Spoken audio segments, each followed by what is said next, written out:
बारिश का दिन था। आसमान पर गहरे बादल छाए हुए थे और फिजा में नमी सी बसी थी। मैं अपने ऑफिस से जल्दी ही निकल आई थी। कई दिनों से दिल में एक अजीब सा बोझ महसूस हो रहा था। न जाने क्यों पापा की याद बहुत ज्यादा सता रही थी। दोपहर को अचानक दिल बेचैन हुआ तो सोचा भाई के घर चली जाऊं। शायद पापा से कुछ बात हो जाए। भाई का घर मेरे ऑफिस के रास्ते में ही था, लेकिन दिल ने कई बार कदम रोकने की कोशिश की। मैं जानती थी कि माँ के देहांत के बाद पापा जैसे घर में अजनबी हो गए थे। नई जनरेशन की अपनी सोच और उनकी बातें पापा के दिल से मेल नहीं खाती थी। भाभी भी कुछ खास मिजाज की नहीं थी। पापा का जिक्र आता तो उनके माथे पर बल पड़ जाते। दरवाजा खटखटाया तो भाभी ने दरवाजा खोला और हमेशा की तरह उनके चेहरे पर बनावटी मुस्कुराहट थी। अरे आप आइए, पापा घर पर हैं, जरा मिलने आई थी। भाभी ने हल्की सी हंसी हंसते हुए कहा, वो तो अपने किसी पुराने दोस्त के यहाँ गए हैं, शायद आज रात वहीं रुकेंगे। मेरे दिल को शांति नहीं पड़ी। मैं दरवाजे की चौखट पर खड़ी रही। कुछ ठीक नहीं लग रहा था।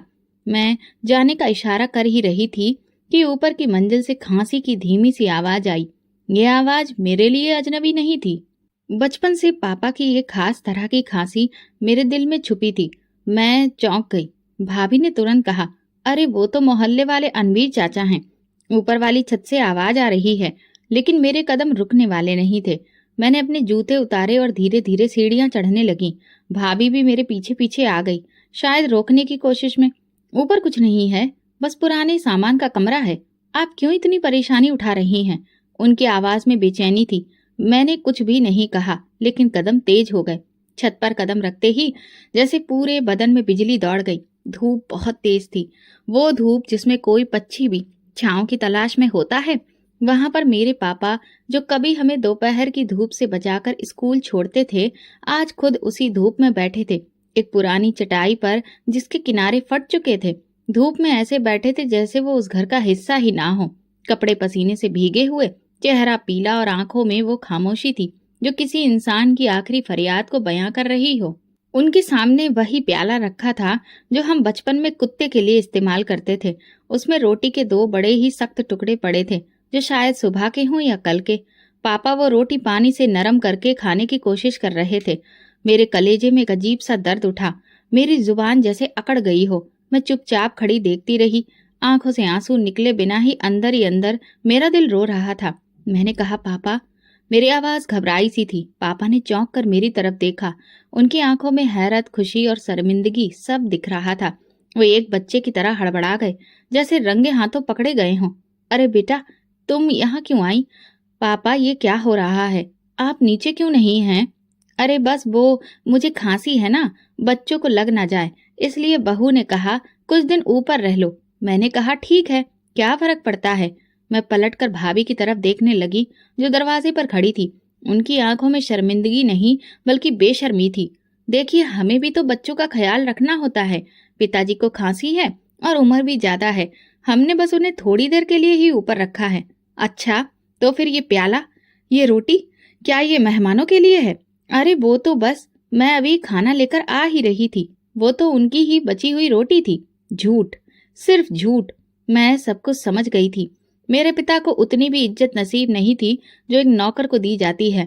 वो धूप में इसलिए थे क्योंकि उनके हिस्से का साया अब घर वालों के लिए बोझ बन चुका था। पापा ने मेरी आंखों से बहते आंसू देखे तो नजरें झुका ली। बेटा, मैं ठीक हूँ, तुम फिक्र ना करो। यहाँ बैठा हूँ, आसमान नजर आता है और कुछ यादें। फिर उनकी आवाज रुक गई, जैसे कोई घूंट भरकर गले में बंद कर लिया हो। आंखों की नमी को जबरदस्ती अंदर दबा रहे थे। मैंने उनका हाथ थाम लिया, वही हाथ जो कभी मेरे लिए छतरी बनता था, आज धूप में जल रहा था। मेरे दिल ने फैसला कर लिया था, कुछ ना कुछ तो बदलना होगा। ये जुल्म और नहीं, मेरा पहला कदम होगा पापा को इस घर से निकाल कर अपने घर ले जाना। मैं पापा को फौरन अपने घर नहीं लाई, लेकिन उस दिन के बाद मेरा दिल शांत नहीं था। हर रोज दोपहर को उनके लिए कुछ न कुछ ले जाती, थोड़ी देर उनके पास बैठती, उनकी बातें सुनती, उनका दुख बांटने की कोशिश करती। छत का वो कमरा अब मेरे लिए आम हो गया था, लेकिन शायद मेरी ये मोहब्बत किसी को खटकने लगी थी। एक दिन जब मैं रोज की तरह पापा के पास गई, उनका चेहरा बुझा बुझा सा था। पूछने पर बस इतना कहा, बेटा अब ज्यादा ना आया करो, सबको अच्छा नहीं लगता। क्यों पापा, मैं आपकी बेटी हूँ, आपसे मिलने भी ना आऊं? वो चुप हो गए। उनकी आंखों में एक ऐसी घबराहट थी जो किसी आने वाले तूफान की चेतावनी दे रही हो। उसी शाम जब मैं नीचे आ रही थी तो सीढ़ियों के मोड़ पर अचानक भाभी की आवाज सुनाई दी। वो अपने फोन पर किसी से बात कर रही थी। उनकी आवाज काफी बुलंद थी। हाँ, मैंने कई बार देखा है, वो मुझे अजीब नजर से देखते हैं। उम्र हो गई है मगर नीयत पर शक है। अब बहाने बहाने से ऊपर बुलाते हैं, कभी अपनी मनवाते हैं तो कभी कुछ और। मेरे कदम वहीं रुक गए, मेरी आंखें खुली की खुली रह गईं। क्या ये मेरे पिता के लिए कह रही है? क्या वाकई ऐसा इल्जाम लगा रही है? मैं आगे बढ़कर उनके सामने आ गई। आप मेरे पापा पर इल्जाम लगा रही हैं? भाभी चौंक गई मगर जल्दी ही संभल गई। मैं इल्जाम नहीं लगा रही, बस वो मुझे अजीब नजर से देखते हैं। मेरे दिल को अच्छा नहीं लगता। और तुम तो रोज उनके पास जाती हो, तुम्हें तो अंदाजा होना चाहिए। वो तुम्हारे ससुर हैं, तुम्हें शर्म नहीं आती? मैं गुस्से से चिल्लाई। इसी पल भाई आ गया। उनके चेहरे पर शक और संजीदगी का साया था। क्या हो रहा है यहाँ? भाभी उनके पास गई और आंखों में नमी लाकर बोली, मैंने कुछ नहीं कहा, सिर्फ बताया कि मुझे अजीब महसूस होता है। पापा पहले जैसे नहीं रहे। भाई ने मेरी तरफ देखा और बिना किसी सवाल के बोले, अगर तुम्हें कुछ अजीब लग रहा है तो मैं बात करूंगा, मैं पापा से पूछूंगा। क्या मतलब है तुम्हारा? तुम अपनी बीवी के सिर्फ एहसास होने पर ही मेरे पापा पर इल्जाम लगा रहे हो? मेरी आवाज तेज हो गई। भाई चुप रहा और यही खामोशी मेरे दिल पर एक करारा निशान छोड़ गई। मैं समझ गई थी कि घर की दीवारें पहले ही झूठ की बुनियाद पर हिलने लगी हैं और अब उनमें दरारें भी पड़ने वाली हैं। सुबह की रोशनी भी पूरी तरह फैली नहीं थी कि मेरे फोन की घंटी बजी। भाई का नंबर था। दिल बेवजह धड़कने लगा। कॉल उठाई तो पीछे से शोर सुनाई दिया। बस बहुत हो गया, अब मैं और बर्दाश्त नहीं कर सकता। ये भाई की आवाज थी, गुस्से में तनी हुई। क्या हुआ? सब ठीक तो है? आकर खुद देख लो। फिर कॉल कट गई। मैं तेज कदमों से भाई के घर पहुंची। दरवाजा खुला हुआ था। आंगन में मोहल्ले की कुछ औरतें जमा थीं। सबकी आंखों में सवाल थे और चेहरे पर हैरानी। अंदर पहुंची तो देखा पापा दरवाजे के बाहर जमीन पर गिरे हुए थे। उनके कपड़े मिट्टी से सने थे, चेहरा लाल था और आंखों में अजीब सा खालीपन था, जो किसी तूफान के बाद की तबाही जैसा होता है। मेरे कांपते कदम वहीं थम गए। पापा, मेरी आवाज नहीं निकल सकी, सिर्फ आंखों से आंसू बह निकले। उन्होंने मेरी तरफ देखा। चेहरा घबराया हुआ था, होंठ सूखे थे और आवाज में वो दर्द था जो हर सच्चे पिता के दिल में तब आता है जब औलाद दहेज के कारण धक्के देकर निकाल दे। बेटा, मैंने कुछ नहीं किया, वो मुझे चप्पल से मारती थी। ये कहते ही उनका सिर मेरे कंधे पर झुक गया। मैं हक्का बक्का रह गई। ये शब्द मेरे दिल में तीर बनकर चुभ गए। क्या कहा आपने? भाभी ने मारा? पापा की आंखों से आंसू निकलकर मेरे दुपट्टे में समा गए। इतने में भाई बाहर आया, चेहरे पर कठोरता, आंखों में नफरत। जो इन्हें रखना है तो अब ले जाओ, इस घर में इनकी कोई जगह नहीं। क्या बात कर रहे हो भाई? ये पापा हैं हमारे, जिन्होंने हमें पाला, हमारे लिए अपनी जिंदगी कुर्बान की, तुम्हारे लिए भी की। हाँ किया था, लेकिन अब ये वैसे नहीं रहे। ये तुम्हें भी गलत नजर से देखते हैं और मेरी बीवी को भी। मैं अपनी इज्जत के साथ समझौता नहीं कर सकता। भाई जरा शर्म करो। अपनी पत्नी के चंद झूठे शब्दों पर अपने पिता पर इल्जाम लगा रहे हो और खुद को उनका बेटा कहते हो। भाई ने मेरी तरफ देखा और शायद पहली बार मेरी आंखों में वो नफरत देखी जो आज तक मैंने खुद पर ही सह ली थी। लेकिन अब बात मेरे पापा की इज्जत की थी। पापा के हाथ मेरे हाथों में कांप रहे थे। उन्होंने धीरे से कहा, मुझे तुम्हारे पास रहना है बेटा, मैं अब यहाँ नहीं रह सकता। मैंने पापा को सहारा दिया और लड़खड़ाते कदमों से उन्हें अपनी गाड़ी तक लाकर बैठाया। मोहल्ले की औरतें खामोश होकर तमाशा ही बनी रहीं। किसी ने कुछ नहीं कहा। शायद सबको सच का एहसास था, मगर सच बोलने की हिम्मत किसी में नहीं थी। रास्ते में पापा चुप थे।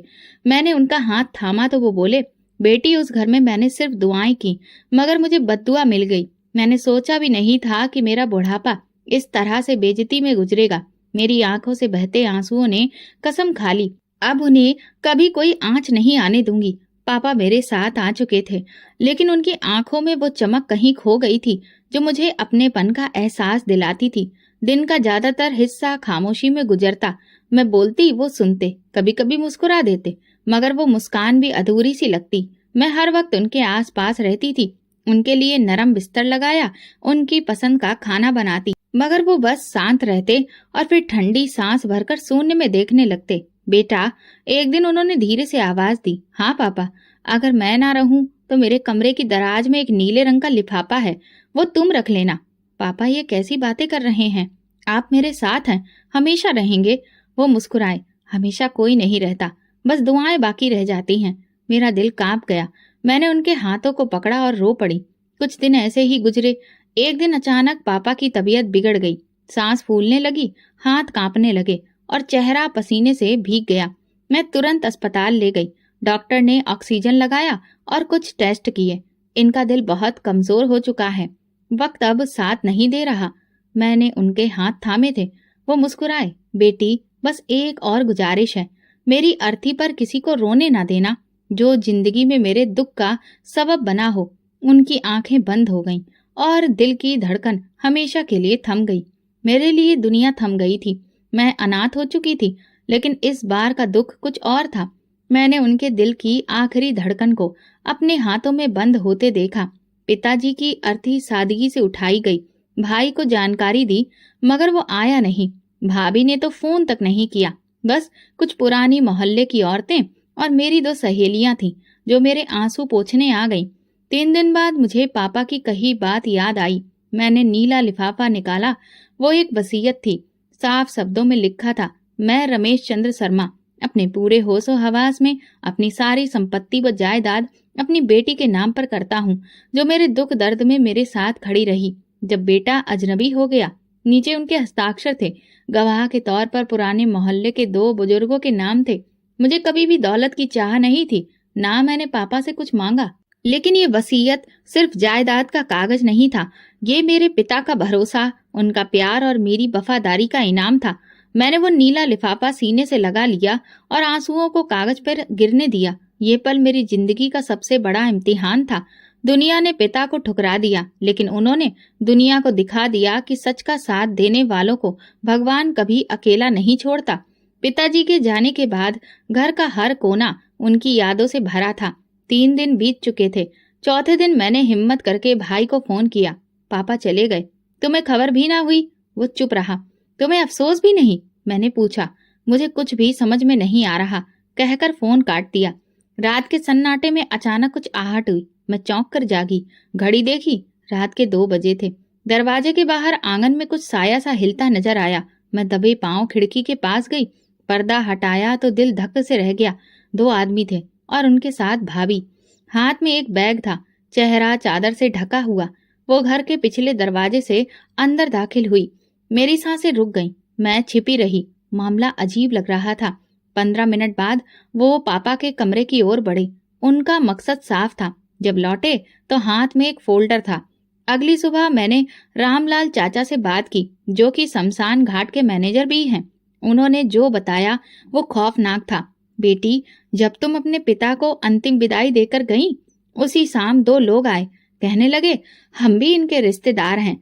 जब मैं थोड़ी देर के लिए दूसरी तरफ गया और लौटा तो देखा कि वो तुम्हारे पापा की लाश से अंगूठा काट रहे थे। तब तक शरीर पूरा जला नहीं था। मैं उन्हें पकड़ न सका, वे भाग गए। अब मुझे सब समझ आ गया। वो फोल्डर, वो चोरी, सब जाली दस्तावेजों के लिए था। भाभी ने पापा के साथ भयानक कृत्य किया था। मैंने अपनी वकील सहेली से रजिस्ट्री ऑफिस से जानकारी निकलवाई। शाम तक पता चल गया, पापा की संपत्ति अब उनके पोते पोतियों के नाम पर कर दी गई थी। अंगूठे के निशान असली लग रहे थे। मेरी आंखों के सामने अंधेरा छा गया। ये वही भाई था जो मेरी गुड़िया के लिए पूरा बाजार छान आता था, और अब वही अपनी पत्नी के हाथों की कठपुतली बनकर अपने पिता के साथ ऐसा भयानक काम कर बैठा था। मैंने वो नीला लिफाफा निकाला। असली वसीयत तो मेरे पास थी। अब वक्त था इंसाफ की जंग अदालत में लड़ने का। पिताजी के गुजरने के कुछ और दिन बीत गए। फिर भाई का फोन आया, हमें बात करनी है, तुम आ सकती हो। मैं अच्छे से जानती थी कि बात किस बारे में होगी। मेरी उंगलियां उस नीले लिफाफे की तरफ बढ़ीं जो पापा ने अपनी मौत से पहले मुझे दिया था, मगर दिल कह रहा था कि अभी नहीं, अभी सब्र करो। जब मैं भाई के घर पहुंची तो भाभी ड्राइंग रूम में पहले से ही बैठी थी। चेहरे पर पहले के मुकाबले आज कुछ ज्यादा ही नमी और आंखों में अजीब सी चमक थी, जैसे कि कामयाबी का नशा चढ़ा हो। भाई ने कुछ फॉर्मेलिटीज करने के बाद सीधा बात शुरू की। हमें रजिस्ट्री के कागजात अपडेट करवाने हैं। पापा ने अपनी जिंदगी में ही वसीयत लिखी थी, जिसके मुताबिक उनकी सारी जायदाद पोते पोतियों के नाम पर है। मेरे लबों पर एक शब्द बना। दिल चाहा कि मैं वो असली वसीयत निकाल कर उनके मुंह पर मार दूं और चिल्लाकर कहूं कि तुम लोग झूठे हो और हद से ज्यादा मक्कार गिरे हुए, मगर मेरी जुबान गूंगी हो गई थी। भाई ने कुछ पल मेरी खामोशी को देखा, फिर कहा, हम चाहते हैं कि सब सुकून से हो, कोई झगड़ा ना हो। आखिर तुम अकेली हो तो पापा ने कुछ दिया होगा दिल से। मैंने उनकी बात पर बस नजरें झुका ली। भाभी ने धीमे अंदाज में ताने का खंजर घोंपा। पापा भी जानते थे कि बेटे ही वंश बढ़ाते हैं, इसीलिए उन्होंने बच्चों को हक दिया। मेरे दिल में दर्द की एक लहर उठी, मगर मैं फिर भी चुप रही। पापा के आखिरी पल याद आए, उनकी बातों में छुपी वो बेबसी और वो बात, बेटी मेरे जाने के बाद ये लिफाफा संभालना। भाई ने मेज पर कुछ कागजात रखे और कहा, ये साइन की गई कॉपियां हैं, तुम भी इन पर साइन कर दो ताकि प्रोसेसिंग पूरी हो जाए। मेरे हाथ कांपने लगे। कागजात देखे तो जाली दस्तखत और अंगूठे के निशान उस पर छपे थे। मैं सब समझ चुकी थी, मगर चेहरे पर कोई भी भाव आने नहीं दिया। मैंने दस्तखत नहीं किए, बस धीरे से कहा, मुझे सोचने दो। भाभी फौरन बोली, सोचने की क्या बात है, सब कुछ साफ है, और अगर पापा ने तुम्हें कुछ देना होता तो वो भी लिख कर जाते। मैंने उठकर कहा, आपने उनका दिल पढ़ा था या फिर वसीयत? ये बात कहकर मैं उठी और दरवाजे की तरफ बढ़ गई। घर वापस आई तो आंखों से आंसू रुकने का नाम नहीं ले रहे थे। मैं जानती थी कि झूठ जीत गया है फिलहाल, मगर मैं भी अपने पापा की बेटी हूँ, जो चुप तो हो सकती है मगर कमजोर नहीं। उस रात नींद नहीं आई। मैं बार बार वो लिफाफा खोलती और पढ़ती और पापा के दस्तखत को उंगलियों से छूती, जैसे कि उनका हाथ थाम लिया हो। अब पापा का इंसाफ सिर्फ वसीयत से नहीं, मेरे अंजाम से होगा। 40 दिन बीत चुके थे। पापा की जुदाई ने जैसे मेरे शरीर से आत्मा को खींच लिया हो। हर दिन उनके बिना अधूरा सा गुजरा था। मैं खुद को संभालने की कोशिश कर रही थी। किचन में काम करती, हाथों से खाना बनाती और दिल में हर वक्त उनकी यादें तैरती रहती। कुछ दिनों के बाद मोहल्ले की औरतें आना शुरू हो गईं। आंगन में कालीन बिछाई गई, खाने पीने की खुशबू फैलने लगी। हर चेहरे पर शोक की लहरें थीं, मगर कुछ आंखों में तंज भी साफ दिखाई देता था।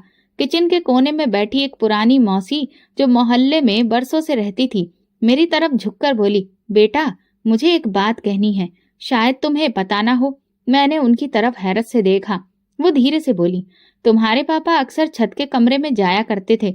हम औरतें ऊपर कपड़े डालने जाती तो देखा कि वो कुछ लिख रहे होते या कभी कोई चीज छुपा रहे होते। मेरी सांसें रुक गईं। क्या चीज? आपने देखी है? क्या था?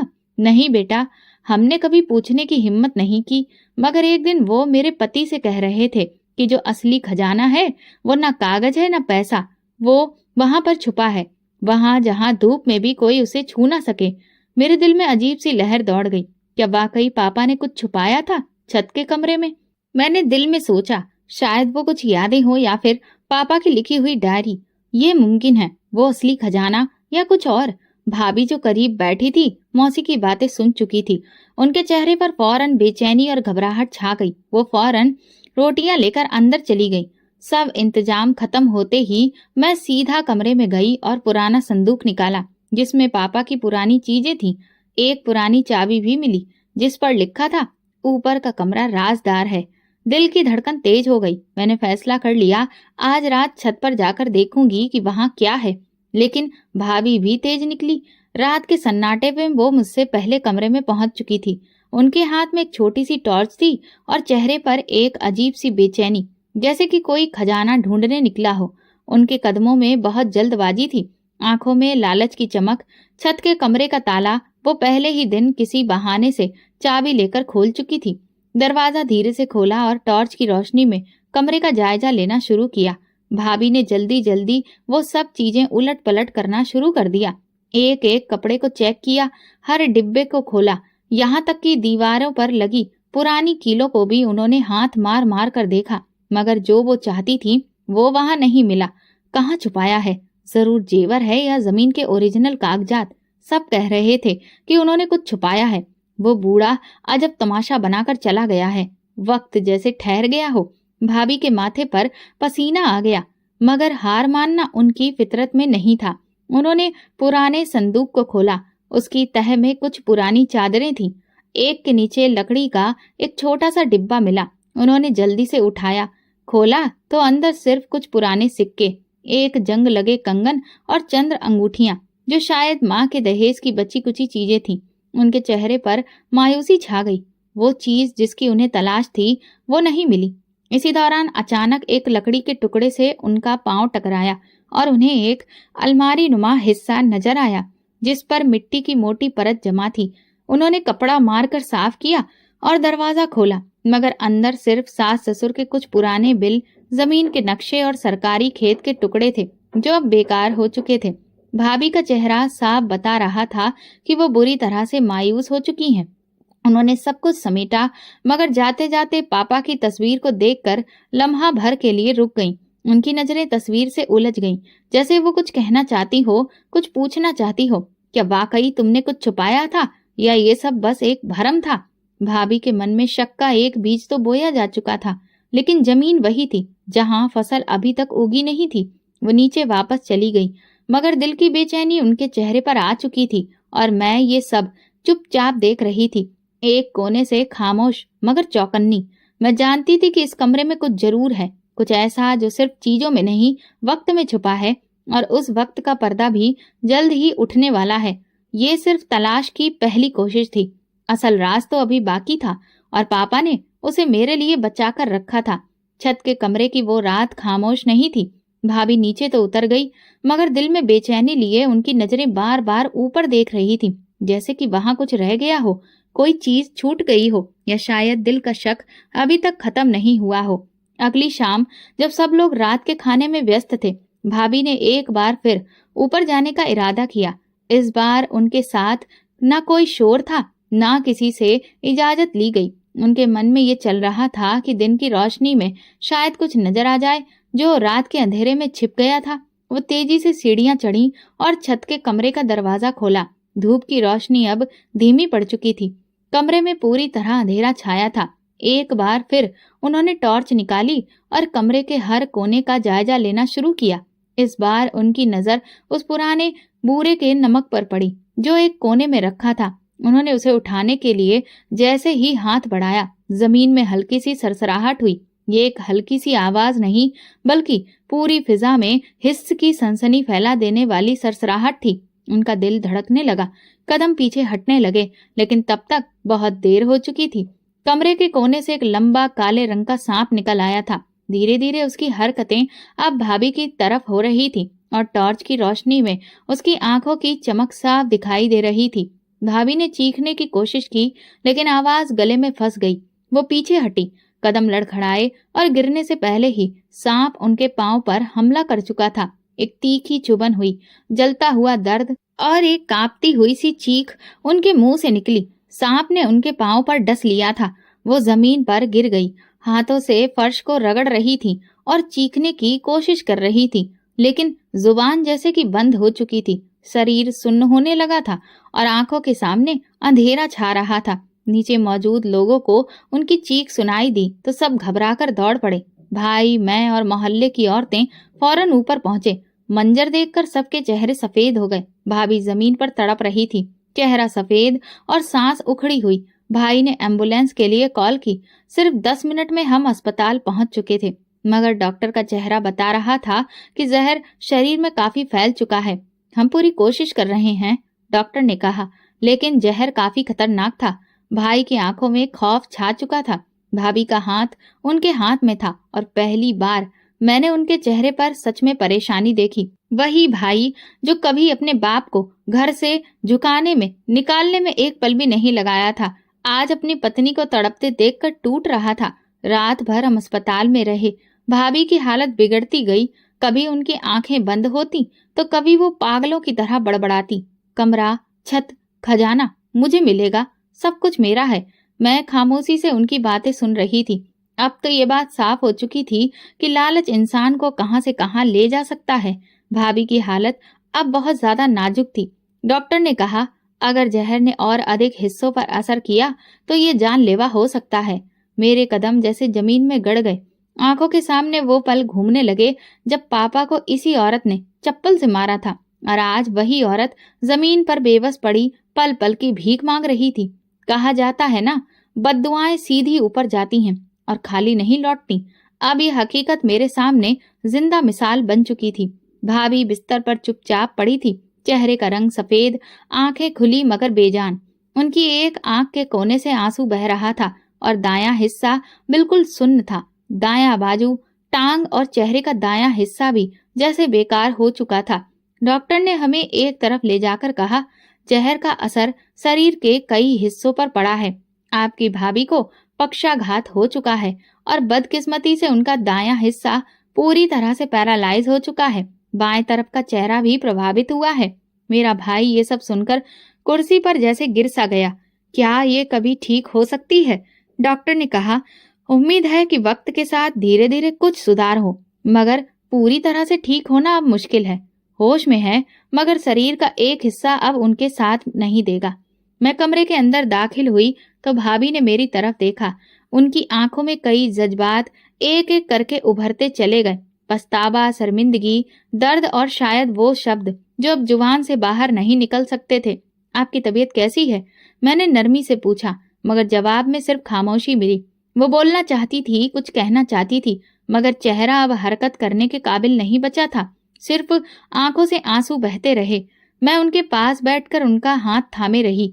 वही हाथ जो कभी मेरे बाप पर उठा था, आज वही हाथ बेजान पड़ा था। कमरे में पूरी तरह खामोशी छाई थी। भाई एक कोने में खड़ा था, नजरें झुकाए और शायद अंदर ही अंदर टूट रहा था। वक्त का पहिया घूम चुका था और इंसाफ की सीढ़ियां चढ़ी जा चुकी थी, मगर दिल कहता था कि ये कहानी अभी खत्म नहीं हुई है। ये तो सिर्फ इंसाफ होने का पहला आगाज था। भाभी की बीमारी के बाद घर का माहौल तेजी से बदलने लगा। भाई जो कभी उनके लिए आसमान से तारे तोड़ने को तैयार थे, अब बस फॉर्मेलिटी के लिए अस्पताल आते थे, हालचाल पूछते और चले जाते। कुछ हफ्तों बाद भाभी को वापस घर के लिए डिस्चार्ज कर दिया गया, लेकिन वही छत का कमरा जहां कभी मेरे पापा को धूप में बिठाया गया था, अब भाभी के लिए खोल दिया गया। उनका बिस्तर एक पुराने पंखे के नीचे लगा दिया गया। वही पुराना प्याला जो पापा के वक्त इस्तेमाल होता था, अब उनके सामने रखा गया। सारा दिन वो छत पर खामोशी से लेटी रहती और शाम को नौकरानी जाकर खाने का एक निवाला उनके मुंह में डालती। उनके लबों पर अब कोई आवाज नहीं थी, सिर्फ आंखों में नमी बची थी। कुछ दिन के बाद एक और खबर ने दिल को झकझोर दिया। भाई ने दूसरी शादी कर ली। नई दुल्हन बहुत ही खूबसूरत, जवान और नाजुक सी थी। जो बच्चे पहले भाभी की गोद में खेला करते थे, अब अपनी नई माँ के रंग में रंगने लगे थे। बड़ी बेटी ने तो अपनी माँ से बात करना भी छोड़ दिया था और बेटा अब नाराज सा रहने लगा था, अपनी माँ से दूर। नई माँ ने जल्दी ही घर पर अपनी पकड़ मजबूत कर ली और बच्चों को भी भाभी से दूर कर दिया। अक्सर सुना जाता है, माँ बीमार है, उनसे बदबू आती है, हमें उनके कमरे में नहीं जाना। वही बच्चे जिनके लिए कभी भाभी ने दुनिया से लड़ाई की थी और अपने ससुर के साथ ऐसा सुलूक किया था, आज उनकी ही बीमारी से शर्मिंदा होकर मुंह छुपाते फिर रहे थे। एक दिन मैं उनके पास गई, उनके बिस्तर के पास बैठकर हाथ थामा तो उन्होंने बहुत ही मुश्किल से आंखें खोली। उनके चेहरे पर कोई शिकवा नहीं था, बस एक वीरानी छाई थी। मैंने नरमी से कहा, याद है जब आपने कहा था पापा की मौजूदगी बच्चों के लिए खतरा है? आज आपको उन बच्चों से खतरा नहीं लगता? वो बोल नहीं सकी, सिर्फ आंखों के कोने से आंसू बह निकले। अब भाई की नई बीवी घर की मालकिन बन चुकी थी और भाभी अब सिर्फ एक साया थी, एक बोझ, एक ऐसा वजूद जिसे सब भुला देना चाहते थे। मगर मैं नहीं भूली थी। मैं हर पल पापा की तस्वीर अपने दिल में सजा कर रखती और हर रोज छत की तरफ देखकर महसूस करती थी, ये जो वक्त था, ये वो पल था जहां वक्त ने इंसाफ का दामन थामा है और अभी बहुत कुछ बाकी है। एक दिन नौकरानी खाना लेकर छत पर जाती हुई लापरवाही से बोली, खाना नीचे गिर गया था, मैं उसे पुराने प्याले में रख के लाई हूँ जो पापा के वक्त में इस्तेमाल होता था। मैं चौंक गई। वही प्याला, वही जिसमें मेरे पिता को खाना दिया जाता था, जो कुत्ते के लिए रखा जाता था। आज वही प्याला एक बार फिर इस्तेमाल हो रहा था और इस बार उसे देखकर सिहरने वाली आवाज मेरे पापा की नहीं, मेरी भाभी की थी। जैसे ही नौकरानी ने वो प्याला उनके सामने रखा, भाभी की आंखों में दहशत उतर आई। उनका पूरा शरीर थरथराने लगा। होठों से मुश्किल से एक चीख निकली, और वो चीख ऐसी थी जैसे कोई बहुत पुरानी कैद में बंद फिजा फिर से बाहर निकलकर जिंदा हो गई हो। नहीं, ये प्याला, ये मत रखो मेरे सामने। उनके शब्द अभी भी पूरी तरह स्पष्ट नहीं थे, टूटे फूटे थे, मगर वो आवाज, वो कपकपी, वो चीजें सब कुछ बोल रही थी। उनकी चीख सुनकर नई बीवी भागती हुई ऊपर आई। बच्चों ने कानों में उंगलियां डाल ली। भाई ने एक लम्हा सोचा, फिर आसमान की तरफ देखकर धीरे से कहा, यहीं पर ये प्याला कभी पापा के सामने रखा था। नई बीवी ने भी कहा, वो तो मर्द से बर्दाश्त कर लेते थे, ये तो औरत है, इसे इतनी तकलीफ क्यों हो रही है। मैं चुप थी, मगर मेरे अंदर वही गूंज रही थी, वही गूंज जो पापा की खामोशी में थी, वही चीख जो वो दबाकर सह गए थे। आज वही चीख भाभी की आवाज बन गई थी। मैं छत पर पहुंची, उनके करीब जाकर बैठ गई। उन्होंने मेरी तरफ देखा। आंखों में दर्द की लहर थी, जो शायद माफी मांगना चाहती थी, या शायद इंसाफ। यही प्याला था ना जिस पर आप हंसती थी। उनकी आंखों से 2 आंसू बहकर तकिए में समा गए। मैंने वो प्याला उठाकर दूर फेंक दिया और एक नई प्लेट में खाना रखकर उनके सामने रखा। मुझे अपने पिता की बेइज्जती बर्दाश्त नहीं थी, और ना ही किसी और की। लेकिन ये वक्त का इंसाफ है जो हर किसी के सामने आता है। प्याले सिर्फ चेहरे बदलते रहते हैं। वो मुझे देखती रही। शायद दिल में कुछ टूटा या कुछ जुड़ा, मगर अब वक्त सिर्फ खामोशी में बोल रहा था, और वो खामोशी अभी तक छत की दीवारों में गूंज रही थी। छत से नीचे उतरी तो दिल पर अजीब सा बोझ था। सांस जैसे रुक रुक कर चल रही थी। हर कदम ऐसा लग रहा था जैसे किसी अंदर के बोझ को उठा रही हूँ। कमरे में दाखिल होकर मैं पापा की तस्वीर के सामने बैठ गई। वही पुरानी तस्वीर जो उनके अंतिम संस्कार के बाद मैंने अपने बेड के करीब रख दी थी। तस्वीर में उनका मुस्कुराता चेहरा देखकर मेरी आंखों से खामोश आंसू बह निकले। मैंने अपने हाथ जोड़े और दिल में कहा, हे भगवान, मेरे पापा का बदला पूरा हो गया। ये दुआ नहीं थी, एक दर्द भरी प्रार्थना थी। जो जख्म सहा था उसकी राहत थी। मैं जानती थी बद्दुआ देने की इजाजत हमें नहीं, मगर जिसने जुल्म सहा हो उसकी खामोशी भी कभी कभार दुआ बन जाती है। और पापा की खामोशी उनकी सबसे बड़ी पुकार थी। मैंने पापा की तस्वीर को छुआ, जैसे कि उनके गले लग रही हूँ, और धीरे से कहा, पापा, मैंने आपका अधिकार ले लिया, आपकी इज्जत बचाई, आपका नाम बेदाग रखा। अब आप सुकून से सो सकते हैं। उसी लम्हे खिड़की से ठंडी हवा का एक झोंका आया, जैसे कि पापा की दुआ मेरे आसपास बिखर गई हो। कमरे में एक अजीब सी खुशबू फैल गई, और एक पल को ऐसा लगा जैसे कोई मेरा सिर थपथपा रहा हो, जैसे कह रहा हो, बेटी, तूने मेरा मान रख लिया। मैंने आंखें खोली और इसे एक सुकून से दिल भर गया। बदले की आग ने मुझे कभी नहीं जलाया, मगर सच्चाई की रोशनी ने हर अंधेरे को साफ कर दिया। पापा का इंतकाम मैंने नहीं, वक्त ने लिया, और वक्त से बेहतर इंसाफ करने वाला कोई नहीं होता। अब इस कहानी का नया मोड़ आने वाला था, क्योंकि इंसाफ पूरा होने के बाद भी कुछ खत्म नहीं होता, कुछ और बाकी रह जाता है, कहीं न कहीं, किसी न किसी दिल में। छत के सुनसान कमरे में जिंदगी धीरे धीरे मान से ज्यादा बेहोश हो चुकी थी। भाभी का शरीर पहले ही पैरालाइज की मार सह चुका था। अब जहां भी उनका साथ छोड़ने लगा था। भाई की नई बीवी घर में पूरी तरह से कब्जा कर चुकी थी। उसकी चालाकी से भरी बातों में मिठास और चेहरे पर मासूमियत का पर्दा इतना मजबूत था कि बच्चे भी धोखा खा बैठे। उसने धीरे धीरे भाभी के बच्चों को उनके खिलाफ करने की मुहिम शुरू की।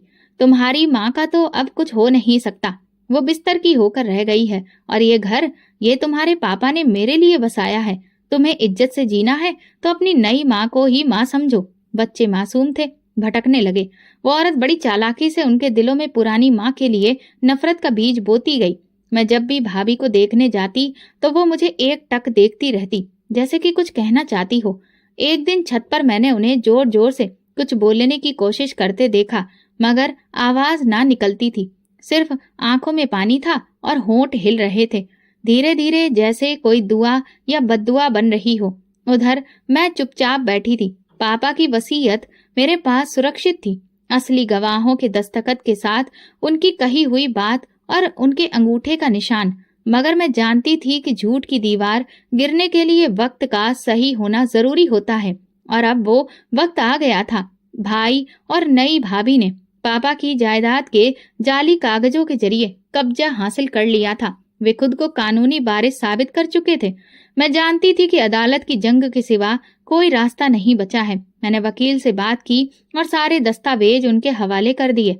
वकील ने कागजों को देखकर कहा, ये तो पूरी तरह से जालसाजी है। अगर गवाह हाजिर हो गए और उन्होंने दस्तावेजों को असली बताया तो फिर फैसला हमारे हक में ही होगा। अदालत में मुकदमा दायर कर दिया गया। पहली ही सुनवाई में अदालत ने नोटिस जारी कर दिए और जाली दस्तावेजों की सही जांच करने का आदेश दे दिया गया।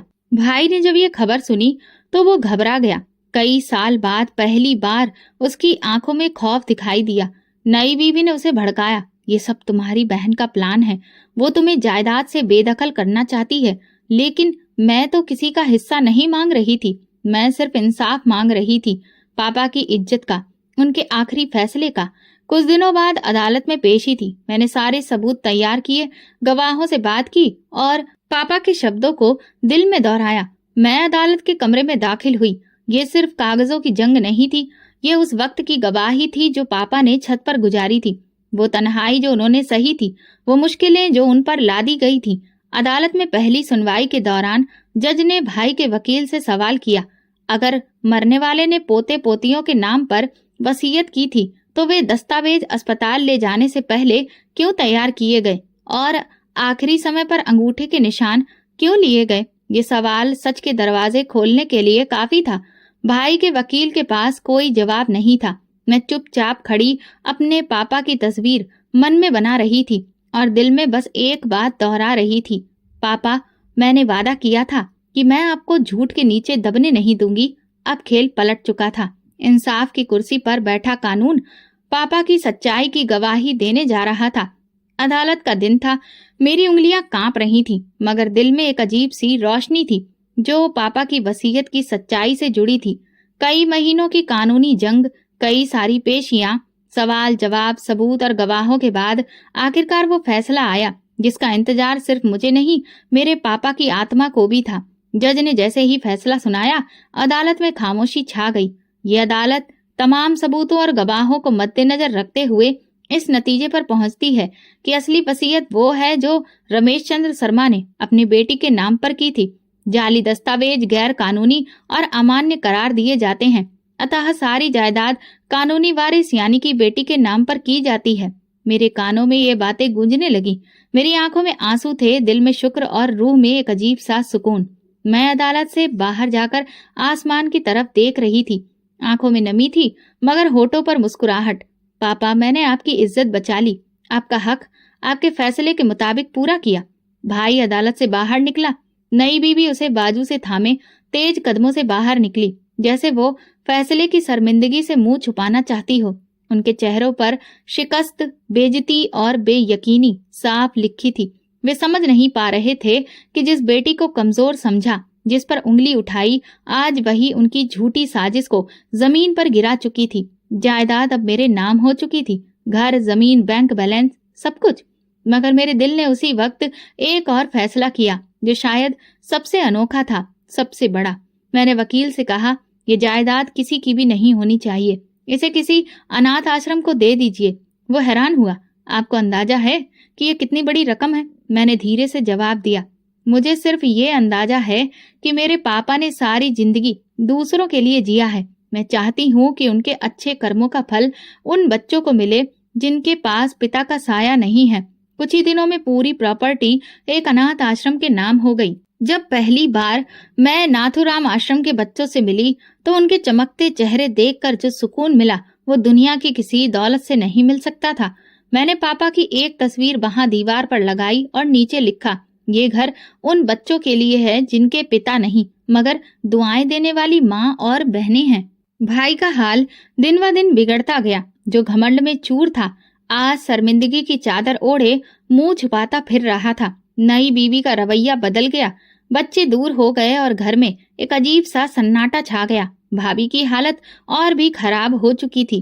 पैरालाइसिस के बाद उनकी जुबान पूरी तरह से बंद हो गई थी। कोई शब्द नहीं निकलता था, बस आंखें सब कह जाती थी। मैं एक दिन उनके पास गई। वो थकी हुई मुरझाई सी चुपचाप पड़ी थी। मैंने उनके हाथ पर अपना हाथ रखा, जो बेजान सा महसूस हुआ। उन्होंने मेरी तरफ देखा और आंखों से आंसू बहने लगे। ना अब वो माफी मांग सकती थी, न सफाई दे सकती थी, मगर उनकी आंखों में दुख और पश्चाताप साफ दिखता था। मैंने धीरे से कहा, मैंने आपसे बदला नहीं लिया, मैंने बस इंसाफ किया है। वो लगातार मुझे देखती रही। शायद वो पल, वो बात उनके दिल में कुछ ठंडक दे गया, या शायद तकलीफ और गहरा कर गया। मैं उठी, आसमान की तरफ देखा और सोचा, ये वक्त का इंसाफ था जो पूरा हो चुका है। सुबह की ठंडी हवा में कुछ खास सुकून था, जैसे कि कुदरत ने भी कुछ कर दिखाया हो, जिसे शब्दों में बयां नहीं किया जा सकता, मगर दिल में उतर रहा था। मैं सफेद दुपट्टा ओढ़े, सिर झुकाए उस जगह की ओर बढ़ रही थी जहां मैंने अपने पापा की अस्थियां विसर्जित की थी और जहां उनके साथ आखिरी लम्हे बिताए थे। मुझे वो पल याद आने लगा जब उनका ठंडा हाथ मेरी उंगलियों को छू रहा था, और आज मैं उसी जगह खड़ी थी। मैंने सिर झुकाकर हाथ जोड़े।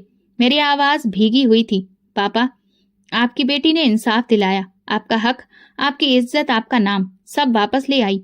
मेरी आंखों से आंसू टपक कर उस मिट्टी में समा गए। मुझे यकीन है आप मुझे देख रहे होंगे और मुस्कुरा रहे होंगे। आपने कहा था बेटियों पर भरोसा करो, और मैंने वही भरोसा निभाया है।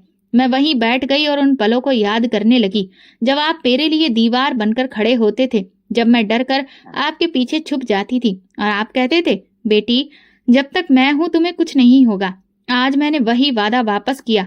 जब तक मैं हूं आपकी इज्जत पर आंच नहीं आने दूंगी। सूरज की किरणें अब नरम हो चुकी थी, जैसे वो भी उस बेटी को सलाम कर रही हो जिसने अपने पापा के नाम को इंसाफ दिलाया था। दिन बीते, महीने बीते, साल बीते, और जिंदगी धीरे धीरे अपने रास्ते पर आ गई। मगर वो सब कुछ जो उस वक्त गुजरा था मेरी आत्मा का हिस्सा बन चुका था। भाई अकेला हो गया था, नई बीवी छोड़ गई और बच्चे नफरत में पले।